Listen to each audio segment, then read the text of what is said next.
गिलगित बल्तिस्तान का एक shining star. बहुत सारे लोग उनको सुनते हैं, बहुत सारे लोग उनको फॉलो करते होंगे, बहुत सारे लोग जो है बहुत सारे लोगों का आइडियल होगा। और जी मैं बिल्कुल बात कर रही हूँ सलमान पारस, जो कि आज हमारे मेहमान हैं।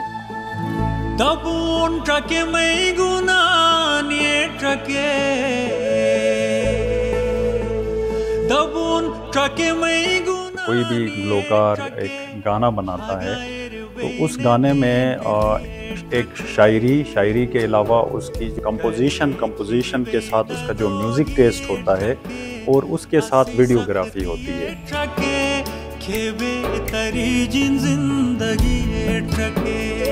तो मैं उन तमाम का शुक्रिया अदा करता हूँ, तमाम लोगों का जो हमें सुनते हैं। बड़ी बात है कि हमें सुनते हैं।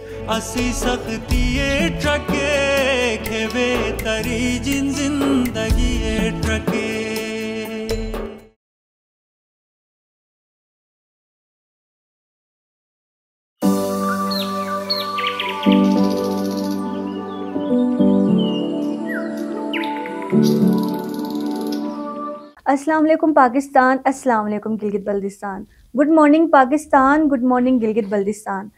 मॉर्निंग विद समरीन नगरी के साथ आप देख रहे हैं जीबी प्लस और मैं हूं आपकी होस्ट समरीन नगरी। आप तमाम को मेरे मॉर्निंग शो में खुशामदीद। चूँकि आज मेरा फर्स्ट मॉर्निंग शो है, उम्मीद करती हूँ आप लोग को ये मेरा फर्स्ट मॉर्निंग शो अच्छा लगेगा और कोशिश करेंगे कि हम अपने जितने भी मॉर्निंग शोज़ हो आप लोग के लिए अच्छे से अच्छे लाए और आप लोग उनसे कुछ सीख लें। और चूँकि आज मेरा फर्स्ट मॉर्निंग शो है तो आज मैंने ऐसे गेस्ट को मदऊ किया है जो कि गिलगित बल्तिस्तान का एक उभरता हुआ सितारा है। जी बिल्कुल इस टाइम मौजूद है हमारे साथ गिलगित बल्तिस्तान का एक शाइनिंग स्टार। बहुत सारे लोग उनको सुनते हैं, बहुत सारे लोग उनको फॉलो करते होंगे, बहुत सारे लोग जो है बहुत सारे लोगों का आइडियल होगा। और जी मैं बिल्कुल बात कर रही हूँ सलमान पारस, जो कि आज हमारे मेहमान हैं। इनसे हम बात करेंगे। और सलमान पारस के बारे में अगर बता दूँ ना तो सलमान पारस न सिर्फ एक गुलकार है बल्कि सियाहत और सखाफ़त के एक एम्बेसडर भी है। तो हम सलमान पारस से चलिए जी डिस्कस करते हैं और उम्मीद करती हूँ आज का ये हमारा मॉर्निंग शो अच्छा होगा। Sir first of all thank you so much कि आप तशरीफ़ लाए यहाँ पे। जी समरीन नगरी, थैंक यू वेरी मच आपका और जीबी प्लस का कि आप लोगों ने पहले मॉर्निंग शो में मुझे इनवाइट किया है, तो मैं इसके लिए आप लोगों का शुक्रगुजार हूँ। Thank you so much. अच्छा सर, सबसे पहले मुझे आप ये बताएं कि एक गुलकार कैसे अपने इलाके की सयाहत और सखाफ़त को प्रमोट करता है, वो भी सॉन्ग्स के ज़रिए। जी, ये बहुत ही एक अच्छा आपने सवाल पूछा है कि एक गुलकार कैसे अपने इलाके की सकाफ़त और सयाहत को अपने सॉन्ग्स के थ्रू प्रमोट करता है। तो ये बिल्कुल ऐसे है लाइक कोई भी गुलकार एक गाना बनाता है तो उस गाने में एक शायरी के अलावा उसकी जो कंपोजिशन के साथ उसका जो म्यूज़िक टेस्ट होता है और उसके साथ वीडियोग्राफी होती है। तो अब अगर कोई भी गुलकार किसी भी ज़ुबान में गाना गाता है तो वो उस ज़ुबान की प्रमोशन होती है, तो ज़ुबान कल्चर में आती है और उसके इलाके की कल्चर की प्रमोशन हो जाती है। दूसरा ये कि अगर उसी गाने की वीडियोग्राफी की जाए किसी लैंडस्केप के साथ किसी एरिए के, तो उसकी लैंडस्केप की प्रमोशन हो जाती जी है पूरी बिल्कुल। दुनिया में। तो इस तरह से वो सॉन्ग पूरी दुनिया में उस इलाके के टूरिज़्म को प्रमोट कर रहा होता है। और तीसरी चीज़ ये होती है कि उस गाने में आपका जो म्यूज़िक टेस्ट आप ऐड करते हैं, तो जैसे कि गिलगित बल्तिस्तान का जो म्यूज़िक टेस्ट है वो पूरी दुनिया में मुनफरिद है, नायाब है। तो उन सॉन्ग्स के थ्रू पूरी दुनिया को एक नया म्यूज़िक सुनने को मिलता है। तो वो अगर आपका कल्चरल म्यूज़िक है तो पूरी दुनिया में प्रमोट हो जाता है, प्रमोशन हो जाती है। तो ये आप एक तरह से कल्चर की प्रमोशन कर रहे होते हैं। और चौथी चीज़ कि आप किसी भी इलाके की आइडेंटिटी होते हैं जी म्यूज़िक और सॉन्ग्स को लेके। आपके सॉन्ग्स में आपके इलाके के जो लोग हैं वो सेलिब्रेशंस में एंजॉय कर रहे होते हैं, क्योंकि वो उनकी अपनी ज़ुबान होती जी है। अपने बिल्कुल। ज़ुबान में बंदा ज़्यादा एंजॉय करता है as compared to other languages. तो इसकी एक मिसाल मैं आपको दूं कि गिलगित बल्तिस्तान में 2012-14 से पहले शादियों में, यहाँ की सेलिब्रेशंस में इंडियन गाने बजाए जाते थे, बिल्कुल शादियों ऐसा ही होता है। में डांस किया जाता था, हम्म। आपको भी पता होगा। लेकिन हमने रैपिडली इतना ज़्यादा कंटेंट गिलगित बल्तिस्तान के म्यूज़िक का हमने दिया, अब जाके 2024 में आप किसी भी शादी में चले जाएं, गिलगित बल्तिस्तान का अपना कंटेंट वहाँ पे प्ले हो रहा होता है। आप किसी भी सेलिब्रेशन में जाएं, गिलगित बल्तिस्तान के अपना कंटेंट, अपने नगमे प्ले हो रहे होते हैं। बल्कि पाकिस्तानी जो नगमे हैं वो भी आजकल सुनने को नहीं मिल रहे हैं। जी। गिलगित बल्तिस्तान का अपना एक कंटेंट यहाँ पे बना, बेशक। तो वो अपने एक इलाके की शनाख्त होती है। आप इलाके का एक सॉफ्ट फेस होते हैं, इलाके के प्रमोशन इस तरह से करते हैं। ज़बरदस्त। जी। अच्छा सर, मुझे ये बताएं कि आपके जो सॉन्ग्स हैं वो सुपर हिट जाते हैं, लोग बहुत ज़्यादा शौक से सुनते हैं, इसकी क्या वजह है? ये मुझे भी नहीं समझ आती कि मेरे गाने क्यों लोग पसंद करते हैं। हाँ, अलबत्ता ये होता है कि उसमें बहुत सारे फैक्टर्स हैं, जैसे शायरी। तो शायरी आप कोई भी ऐसे शायर की उठाएं कि जो लोग मैक्सिमम पसंद करें और उसमें कोई क्वालिटी हो शायरी की। जैसे मेरे गानों की अभी जो लेटेस्ट अक्सर जो शायरी होती है, मैं कोशिश करता हूँ कि जैसे ज़फ़र वक़ार ताज साहब हैं, उनकी एक आला क्वालिटी की शायरी है। तो अब शायरी में तो कोई सवाल होता ही नहीं, जी। उनको उठा के जब हम गा रहे होते हैं तो दूसरा जो हमारा इम्तहान होता है कि उसको कैसे कंपोज करें, उस शायरी को की कंपोजिशन कैसे बनाए। कंपोजिशन एक ऐसी चीज़ है कि लाइक किसी भी बंदे की ड्रेसिंग, जी। कि उस बंदे पे कौन सी ड्रेसिंग मैच करेगी। तो हर शायरी की के मुताबिक अपनी एक कंपोजिशन होती है, तो वो फिर एक दिमाग का काम है, क्रिएटिव वर्क है कि उसकी कंपोजिशन, तो वो लोगों को पसंद आ जाती हैं कंपोजिशंस। फिर उसका जो म्यूज़िक एडिशन है, म्यूज़िक कौन सा ऐड करेंगे, कैसे करेंगे, ये बहुत सारी चीज़ें मिला के जब आप गाना बनाते हैं तो फिर वो लोगों पे होता है कि लोग उसे पसंद करते हैं और कि नहीं ज़्यादा करते। सुनते हैं। हाँ, तो हम कोशिश अच्छा। करते हैं कि, क्योंकि जो भी कंटेंट हम बनाते हैं पब्लिक के लिए ही बनाते हैं, हम्म। और पब्लिक भी हर तरह की कैटेगरी के हैं। गिलगित बल्तिस्तान के अंदर शिना सुनने वाले लोग हैं, वखी सुनने वाले, ख्वार सुनने वाले, बुरुशस्की और बल्ती। तो उनको अपनी ज़ुबानों में मज़ा आता है। अगर कोई बल्ती को आप कहें जी शिना ही सुने, अगर वो नहीं सुनना चाहता तो ज़बरदस्ती तो तो नहीं है। नहीं होती बिल्कुल। लेकिन मैं ये कोशिश करता हूँ, चूँकि गिलगित बल्तिस्तान सारा हर ज़ुबान के लोग हमारे गाने सुनते हैं, सेलिब्रेशंस में उन पे परफ़ॉर्म करते हैं, तो मेरी पूरी कोशिश होती है कि मेरा जो कंटेंट है, मेरा जो गाना आएगा, वो तमाम लोगों को कवर करे। तो इसीलिए मैंने शना के अलावा, शना तो मेरी अपनी ज़ुबान है, इसीलिए बुरुशस्की में कुछ गाने गाए, ख्वार में कुछ गाने गाए, और फ्यूचर में मैं वखी में और बल्ती में भी कुछ करूँगा। तो इस तरह से ट्रू रिप्रेजेंटेशन होगी अपने गिलगित बल्तिस्तान की, सभी लोग कहेंगे। और जो हमारा एक नगमा था जो 2014 का जो शुरू का था कि हम गिलगित बल्तिस्तान के हैं, जी। सब फूल हैं गुलदान के हैं, तो वो आज एक एंथम सॉन्ग की शक्ल इख्तियार कर गया है। गिलगित बल्तिस्तान के बच्चे बच्चे को याद जी होगा। बिल्कुल, जब हम छोटे होते थे स्कूल में तो हमने भी परफॉर्मेंस की है इस पे, इस सॉन्ग पे, क्योंकि एग्जैक्टली। इतना कोई ज़बरदस्त है। इस्लामाबाद, पिंडी, लाइक इन इन जगहों में भी इसको बहुत ज़्यादा पसंद किया गया है। वो समरीन ऐसे था कि 2014 से पहले मेरा अपना एक्सपीरियंस रहा है कि हम कॉन्फ्रेंसेस में जाते थे, नेशनल इंटरनेशनल, वहाँ पे फिर डिफरेंट प्रोविंशियल यूथ भी होती थी हमारे साथ। जब वो म्यूज़िकल नाइट या म्यूज़िकल डे उसका एक सेशन होता था, वहाँ पे अपने प्रोविंसेस के जो परफॉर्मेंसेस वो करते थे अपने सॉन्ग्स के ऊपर। जी। तो हमारे हमारी परफॉर्मेंस के लिए सिर्फ हरीफ होते थे, रिकॉर्डेड हरीफ, जो जो मैनुअल रिकॉर्ड हुए हुए हरीफ होते थे, तो उनकी क्वालिटी इतनी अच्छी नहीं होती थी। तो मुझे तब से लगा था कि हम क्यों ना स्टूडियो की तरफ आएँ और क्वालिटी कंटेंट बनाएं।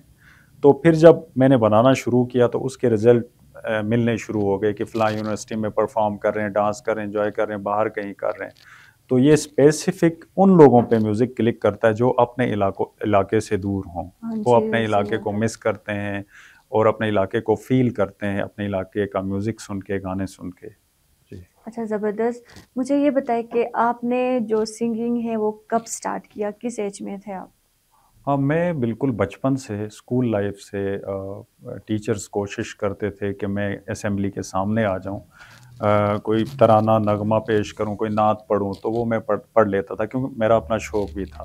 फिर स्कूल से कॉलेज चूँकि एज के साथ साथ ये टेस्ट चेंज होता जाता है, उम्र के साथ साथ आप नात से नगमों और फिर नगमों से गानों की तरफ, फिर गानों में भी फिर कैटेगरीज हैं कि किस तरफ। तो फिर ये था कि चूँकि मेरा ताल्लुक़ गिलगित बल्तिस्तान से है, शिना मेरी ज़ुबान है, तो क्यों ना अपनी ज़ुबान में हम ट्राई करें। तो तो मतलब आपका बेसिक मकसद ये है शिना ज़बान को प्रमोट करना? अब बेसिक मकसद मतलब शुरू से ऐसा कुछ सच नहीं था कि मैं शिना ज़ुबान को ही प्रमोट प्रमोट करूँ। लाइक करेंगे। मुझे उर्दू में गाने का शौक़ था, लेकिन कुछ हमारे दोस्त थे जिन्होंने कहा कि आप शिना की तरफ आएँ, आप शिना गाएँ। तो गाते गए, लेकिन बाद में मुझे पता चला कि यार ये तो अपनी ज़ुबान की प्रमोशन हो रही है। तो इसमें फिर हमने और ज़्यादा इंटरेस्ट लेना शुरू किया।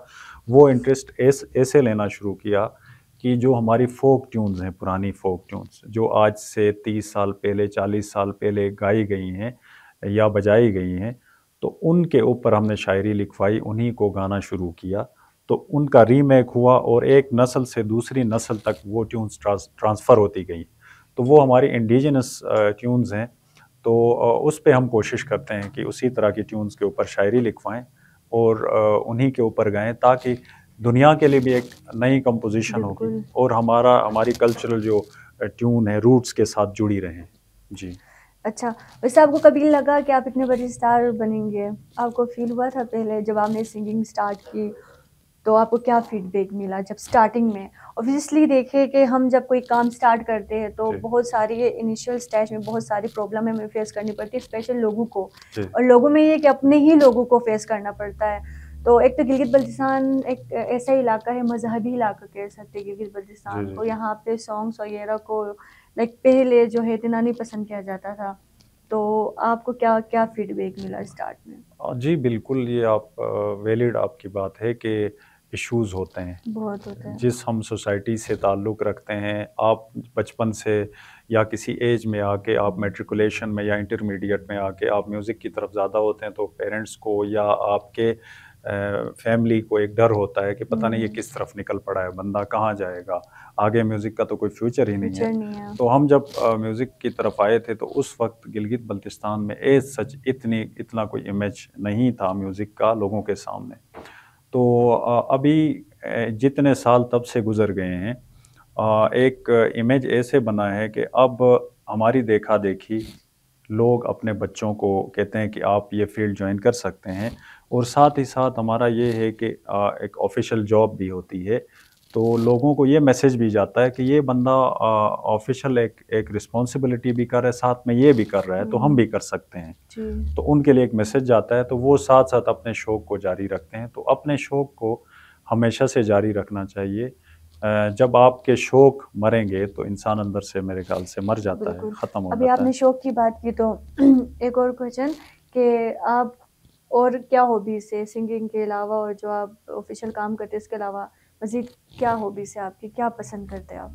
मेरे स्पोर्ट्स के थे, मैं क्रिकेट खेलता था, क्रिकेट की हॉबीज़ थी। फिर गाँव में जब चला जाता था तो वहाँ पे हॉर्स राइडिंग या इस तरह के होते थे।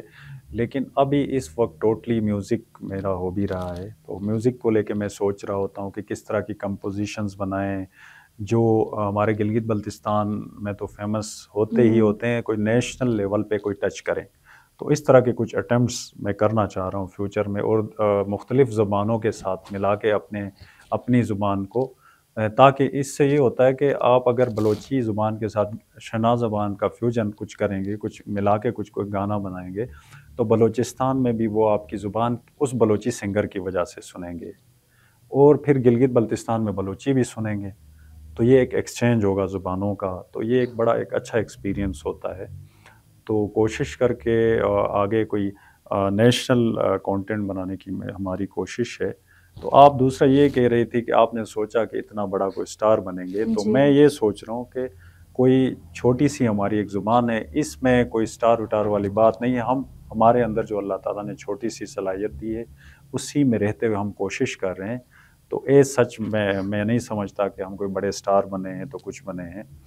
तो अपनी जगह मेहनत करते जाएँगे, तो देखते हैं कि ये कंटेंट आगे जाके क्या कहाँ तक पहुँचता है। जैसे कि आज से 10-15 साल हमें नहीं पता था पहले कि आगे जाके इस कंटेंट ने कैसे जगह लेनी है। तो अब गिलगित-बल्तिस्तान में हमें लग रहा है कि कंटेंट ने अपनी जगह ली है जो हमने बनाया है।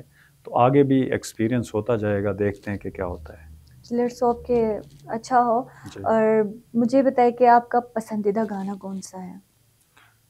पसंदीदा गाना ये बहुत मुश्किल सवाल होता है कि आप किसी गुलकार या किसी शायर से पूछते हैं कि आपका पसंदीदा गाना कौन सा है।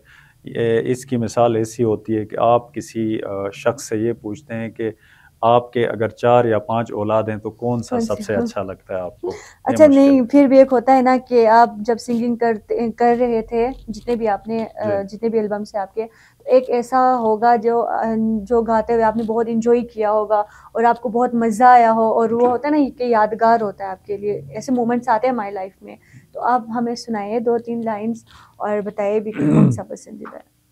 इसमें जो इस वक्त जो क्लिक कर रही है वो थोड़ी सी सूफियाना या फिर स्पिरिचुअल टाइप की कोई आपकी शायरी हो और उसकी कोई धुन हम गाएं तो वो हमें अच्छी लगती है। उसमें थोड़ा एक फ़ील होता है क्योंकि एज के साथ साथ फिर ये आपका टेस्ट चेंज होता है।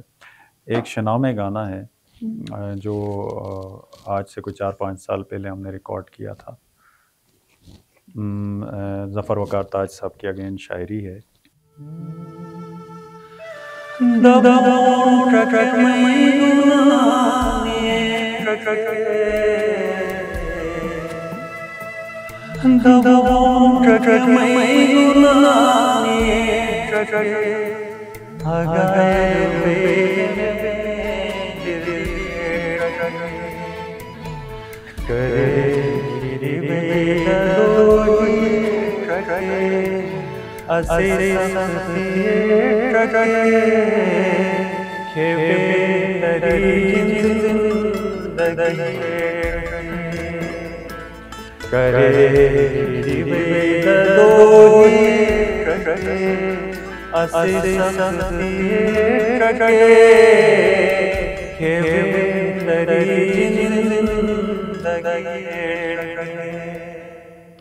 ज़बरदस्त, माशाल्लाह आपकी आवाज़ बहुत अच्छी है और बहुत मीठी है।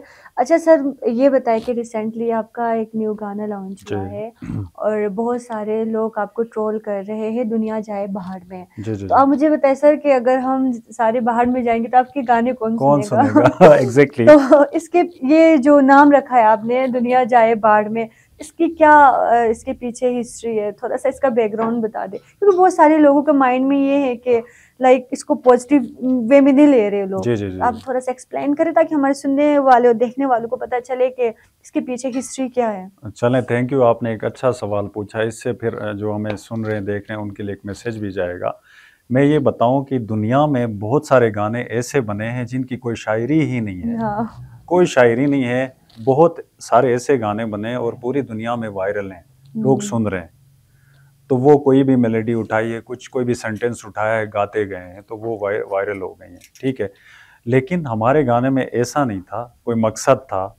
देखें, ये एक ट्रैवल सॉन्ग है, एक स्टोरी है। जैसे कि हम अपने ऑफिस में बैठे हुए हैं, हर वक्त एक बर्डन के नीचे, फाइलों के नीचे दबे होते हैं, या आप किसी जिम्मेदारी में हैं, वहाँ पे काम ही काम होता है, या फिर जो भी आपके यार दोस्त होते हैं कहीं ना कहीं मसरूफियात में, जॉब्स में होते हैं, तो वो एक बर्डन में होते हैं, और इतना बर्डन कि वो अपना टाइम दे ही नहीं सक रहे टूरिज्म को, वो बाहर निकलना चाहते हैं। लेकिन फाइनली वो 4-5 दोस्त मिलके डिसाइड करते हैं कि दुनिया भाड़ में जाए। हाँ, तो इसका बिल्कुल। मतलब दुनिया या लोग नहीं है कि आप लोग भाड़ में जाओ, नहीं। हुँ। इसका मतलब ये है कि ये काम कब तक करेंगे। वो अच्छा। हमारे पंजाब के एक दोस्त थे, इस्लामाबाद में मेरे साथ होते थे। वो पंजाबी में बोलते थे, असा मुकसा काम नहीं मुकदा, ऐसा कुछ बोलते थे, शायद गलती हो सकती है इस जुमले में। असा मुकदा लेकिन काम नहीं मुकसा, यानी हुँ। हम मुकेंगे, चले जाएंगे दुनिया लेकिन से, काम लेकिन ये खत्म नहीं काम है। मुकने वाला नहीं है। बिल्कुल। तो ये जो दुनिया जाए भाड़ में का मतलब ये है कि ये काम भाड़ में जाए, हम तो बाहर निकलें, खुद को टाइम दें, अच्छा। ट्रेवल के लिए टाइम दें, निकलें। तो ये एक ट्रेवल मैसेज गाना था, और इसमें जो स्टोरी थी, लोग नहीं समझ पा रहे इसको, क्योंकि आपकी जो शायरी बाज लिखी जाती है स्टोरी बेस्ड होती है, शायरी प्रॉपर लिखवाई जाती है स्टोरी बेस्ड, कि भाई हुँ। ये एक स्टोरी ऐसी है कि एक बंदा काम में फंसा हुआ है, बाहर निकलना चाह रहा है। तो वो कहता है कि दुनिया जाए भाड़ में, हद पार करें सब प्यार में, मिल के निकलें ट्रेवल के लिए। फिर वहाँ घूमें फिरें, दुनिया देखें, हद पार करें, लाइक इस तरह का एक मैसेज था। तो लेकिन इसमें कोई ऐसी चीज़ नहीं है।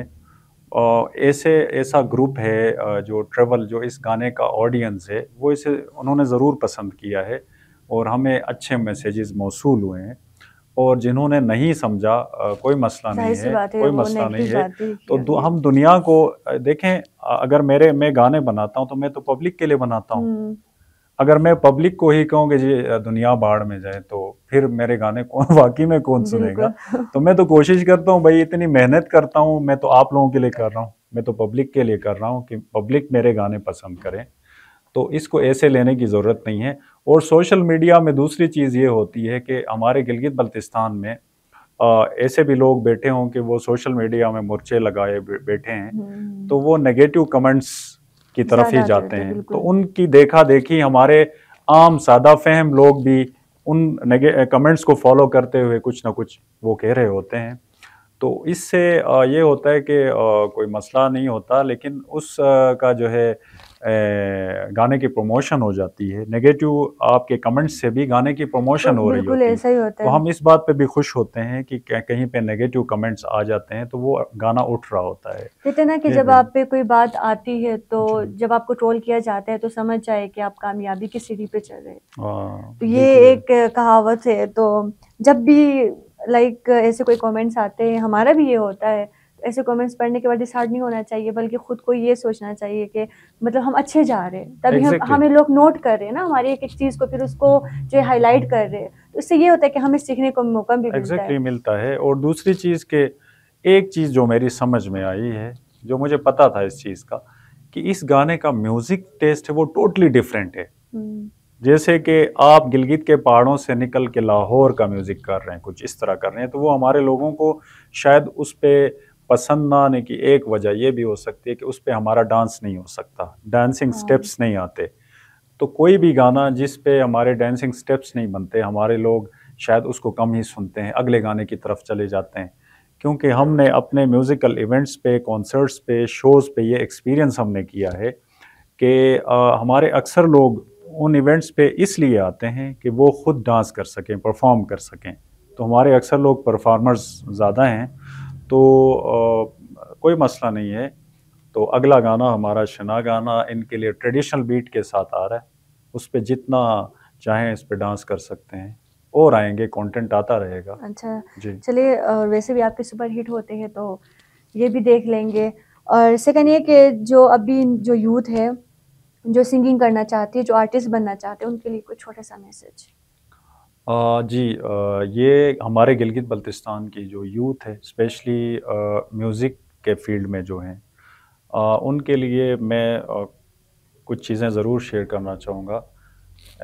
एक तो ये कि आप अपने टैलेंट को अर्ली एजेस में ही आइडेंटिफाई करें। अगर आपका कोई एक्स्ट्रा ऑर्डिनरी टैलेंट है, हुँ, तो उसे ज़ाया होने ना दें और उसी एज से उस पे वर्क शुरू करें। उसी एज से करेंगे तो आगे जाके आप जब 30-40 एज पे जाएंगे तो आप बहुत कुछ गेन कर चुके होंगे। जब आपको पता है आप टैलेंटेड हैं और आपने उस वे में उससे फ़ायदा ही नहीं लिया या उस पे काम ही नहीं किया, तो आप किसी एज में जाके पछता रहे होते हैं कि मैंने वक्त से पहले उस एज में जब मुझे पता था तो क्यों नहीं स्टार्ट लिया। हाँ, और कितना टाइम वेस्ट किया कितना इसमें। टाइम मैंने वेस्ट किया, टाइम मैटर करता है। तो एक तो ये हुआ। दूसरा ये कि आपके अंदर जो भी स्किल है, चाहे आप म्यूज़िक की स्किल है, सिंगिंग की है, आपके स्पोर्ट्स की है, आपके स्टडीज़ की है, कुछ भी कोई भी स्किल आप में है, अगर आपको लगता है कि इसको कमर्शियली लेके जाना है, तो आप ज़रूर उसको कमर्शियली लेके जाएँ। क्योंकि आप अपने स्किल से जब कमाने लगेंगे तो आपका इंटरेस्ट बढ़ेगा उस फील्ड के अंदर। आपको लगेगा कि यार मैं अपनी स्किल से कमा सकता हूँ, और ये जो दौर है फ्यूचर है स्किल का है आपकी। हुँ, आप कुछ सीख चुके हैं, आप कहीं बेरोज़गार नहीं रहेंगे, आप उससे बहुत कुछ कमाते हैं। और अगर आपका म्यूज़िक है, आप म्यूज़िक कर रहे हैं, तो आप सोशल मीडिया के जितने भी प्लेटफ़ॉर्म्स हैं उनको यूटिलाइज़ करें और ख़ुद को कमर्शियल करें आप। ख़ुद को बिल्कुल भी फ्री ना करें किसी के लिए। आप आए रोज़ आप इवेंट्स पे जाके आप फ्री इवेंट्स कर रहे हैं जी, यार दोस्त बुला रहे हैं जी, इधर शादी पे बुला रहे हैं, उधर कोई कॉन्सर्ट पे, तो कभी भी नहीं। आप अपने ऊपर फोकस करें। फोकस करके आपका कंटेंट खुद ही बताता है, आपका कंटेंट खुद ही बुलाता है आपको इवेंट्स पे। तो आप कमर्शियल रहें और अपने स्किल से कमाने की कोशिश करें। जी बिल्कुल, स्किल्स बहुत मैटर करती है जी लाइफ जी में। जी और बस टाइम भी ख़त्म होता जा रहा है, तो एंड में आपके जितने भी हेटर्स हैं या फिर आपके जो जितने भी फैंस हैं उनके लिए कोई जाते जाते कोई मैसेज, और जो आप अभी कह रहे थे कि न्यू एल्बम आ रहे हैं आपके, लॉन्च होने जा रहे हैं, तो उसके उसके बारे में भी थोड़ा सा कुछ बताइएगा। हाँ जी, आप कह रही हैं हेटर्स, तो मेरे ख्याल से कोई हेटर नहीं है। मैं सभी से प्यार करता हूँ और सभी मुझसे प्यार करते हैं। और मैं तो गिलगित बल्तिस्तान के तमाम ज़ुबानों के लोगों को कवर करने की कोशिश करता हूँ। अगर कोई नेगेटिव भी कुछ कहता है तो भी मैं खुश हो जाता हूँ, क्योंकि आजकल इस ज़माने में किसी के पास टाइम नहीं है कि किसी को कमेंट करे। बिल्कुल वो सही कुछ बताया। समझते हैं तभी कमेंट करते वही। हैं ना। तो मैं उन तमाम का शुक्रिया अदा करता हूँ, तमाम लोगों का जो हमें सुनते हैं। बड़ी बात है कि हमें सुनते हैं, और इंशाल्लाह मैं पूरी कोशिश करूँगा कि अच्छे से अच्छा कंटेंट मैं देता जाऊँगा, जब तक मैं गा सकूँगा, जब तक मैं गा सकता हूँ, जब तक मेरी जान मेरा साथ दे रही है।